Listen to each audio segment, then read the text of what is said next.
Hi guys, this is Raju Rahman from Tectonic. Now I've never spent over £1,500 on a projector and tend to stick between that £500 to £1,500 range, which admittedly means I'm a casual user who fancies the odd bit of large screen Netflix binging and some gaming too. So when Vankyo sent me their Leisure 410 720p projector, which at the time of creating this video costs 115 quid, I was both skeptical and intrigued at the same time. If you're interested, keep watching.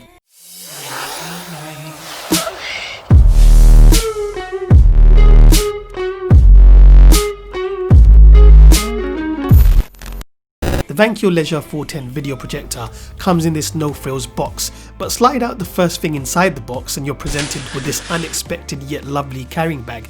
It's got a very nice design. On the front you can see the Vankyo branding. Pulling apart the double zippers and opening the carry bag, you'll see everything packed into the bag nicely. There's two compartments, one for the projector and the other for the numerous assorted accessories. You get a quick start guide and a user manual. Putting those aside, you also get this adjustable tripod to prop up the projector and angle it to your liking. That's very thoughtful. There's an infrared remote control with all the expected buttons you would need. It doesn't come with any batteries, so you need to buy two AAA batteries to get that working. They've also included a HDMI cable, power plug with a 3-pin UK adapter. There's an adjustable foot which you can screw to the bottom to raise the angle of the projector if you're not using the supplied tripod.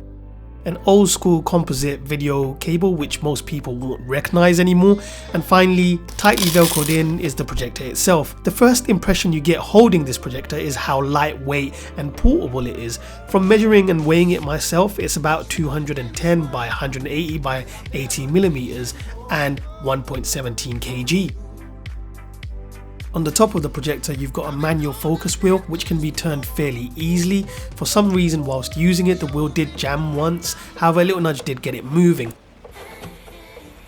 On the top center of the projector there's an OK button surrounded by 4 directional arrow keys. Next to that there's 3 more buttons: input, source, power and menu. They're not labelled but the function signs are pretty much universally easy to understand, and like the buttons on the remote, these are also fairly clicky and tactile. On the front of the projector there's distinct Vankyo branding. To the right of that, an infrared sensor, and to the left there's a rubber cover to protect the lens. On the side of the projector there's a speaker. Around the back there's an exhaust fan to keep things nice and cool. You can make keystone corrections manually using a small ring on the bottom. You've got a HDMI port, another infrared sensor, AV input, a 3.5 audio output or headphone jack, which you'll probably want to use, but more on that later. On the right side of the projector you'll find a TV input, VGA input, a full-size USB Type A port so you can plug in an external hard drive or USB drive. There's also a full-size SD card slot. The USB Type A port can supply power to devices like a Chromecast or Roku stick, so you don't need to power those separately. That's pretty useful and saves you from having to use up an additional power socket. Around the bottom you've got a power port and of course another speaker because this projector gives you stereo sound. On the bottom of the projector there's 4 rubber feet for grip. There's also a standard 1/4 inch thread to easily screw in the supplied tripod or any other tripod you want. As mentioned earlier, this projector is very lightweight and portable. Its build is comparable to more expensive projectors, so it doesn't feel cheap at all. Setting up the projector is very easy and is as simple as just plugging a few cables in. Of the whole package I would say the weakest part is the supplied tripod. Unless the lever is locked into place the projector will tip backwards and fall, so make sure you apply some pressure towards the lock side of the lever to make sure it's properly locked into place. For this review I'll be using a standard tripod. So once you have the projector in your ideal position, it's just a matter of adjusting the keystone and focus wheel and that's it, you're ready to go. So I've placed my projector about 2.5 meters away from my screen, which gives me about an 80-inch screen. Vankyo claims you can achieve a 180-inch projection with a distance of about 5 meters, but as this is a 720p projector, it's advisable to keep the projection smaller. At 80 inches the colours are vivid and the picture is sharp enough to watch movies and play games.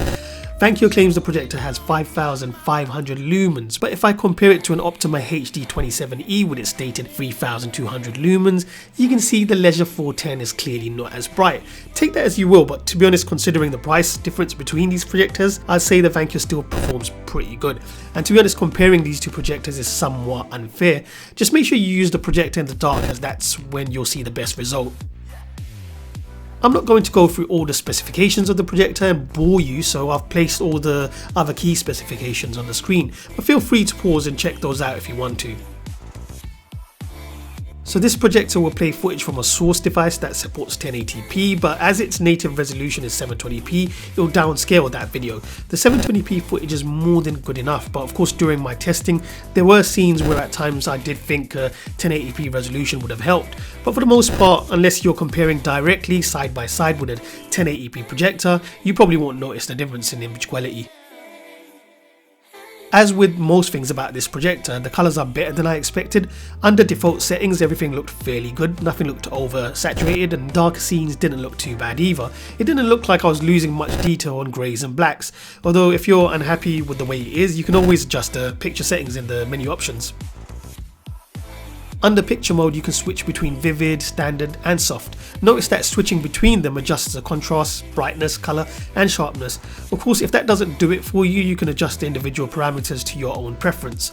Under colour temperature, you can switch between medium, warm, custom user settings and cool. Most things you'll watch will have an aspect ratio of 16:9, but of course you have an option for 4:3 and auto, that's if you can't be bothered to make the choice yourself. There's also a choice of zoom 1, zoom 2 and just scan. I'm fine with leaving it on 16:9. There's also an option to reduce image noise. You can see the various choices available here. I'll just leave it on middle as it is. You can change the projection mode depending on your setup. My projector is placed in front of the screen, so mine's fine as it is, but for instance, if I wanted to mount the projector on the ceiling upside down, I would choose front on ceiling, and you can see that flips the image. Under HDMI mode, you can switch between AV and PC, and finally for picture settings, you can also reduce the image size to fit to your screen in situations where the projection goes outside the screen's border, but bear in mind that doing so will reduce the image resolution. Under sound settings, you can switch between the different sound modes depending on what you're watching. There's also the ability to adjust the stereo speakers left and right balance and auto volume. On time settings, you can turn on the sleep timer, although unless you're just really into watching boring stuff that conks you out, I'm not sure why you would use this, but the option's there if that's what you like doing. Finally, under other options, you can switch the OSD language, restore to factory settings, adjust the OSD transparency so that you can see the video underneath the settings, enable OSD timeout, which will leave the menu settings automatically after a given amount of time. There's also a blue screen option and the ability to update the projector software whenever an update is available, although as this doesn't have Wi-Fi, you'll have to do that via the USB port. So as you've seen, the projector does a pretty good job with most content. However, I would just stick to media consumption with this particular projector. It's not really suitable for things like spreadsheets or anything text-based that requires more resolution and sharpness, but to be honest, in my testing it didn't seem too bad, so you could get away with it if you had to. Most of the footage you've seen so far has been through the Nexus player and Android TV box, but if you plug in a USB drive and switch the input to USB/SD, you can play all your video files. You've also got the option to play MP3 files off the removable storage and go through your stored pictures among other things. I also purchased a USB-C to HDMI adapter and plugged my Samsung Galaxy Fold into the projector. In most cases that would mirror your mobile screen, but with newer Samsung devices that will put your phone into DeX mode. It gives you this desktop computing experience, and although it would have been better with a higher resolution, it was still usable. Obviously if it's just mirroring the screen, it will handle that even better. I've placed the link to the USB-C to HDMI adapter in the description below if you're interested.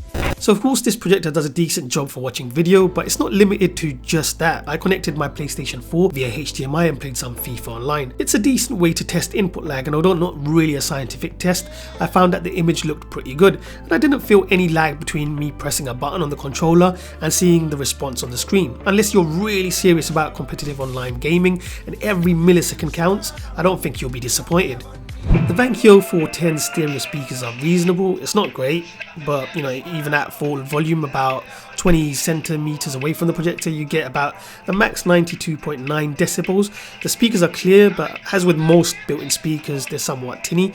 So if you want more bassy and crispier audio, you want to use the 3.5mm audio output on the back of the projector. As for the ambient fan noise, again around 20 centimeters away, it's about 52.3 decibels. Of course, much like more expensive projectors, you'll definitely notice the fan noise, but once you're deep into watching something, the speaker audio tends to drown the fan noise out. So it's not really a huge problem, unless you're watching something like A Quiet Place where there isn't much sound, so your experience will vary. So to conclude, I'll go through what I would like to change about the projector and of course what I most like about it. It's great that it has built-in speakers, but the sound isn't loud enough, even at the highest volumes. So for a good experience from an audio perspective, you'll want to use better speakers. The fan noise is fairly audible in quiet scenes, so an improvement on that would be welcome. And finally, although it's great that a tripod was included, it just wasn't stable enough to hold the weight of the projector in more angled positions. Not many negative points here, so what did I like about this projector? Relative to cost, it's surprising how well this projector performs.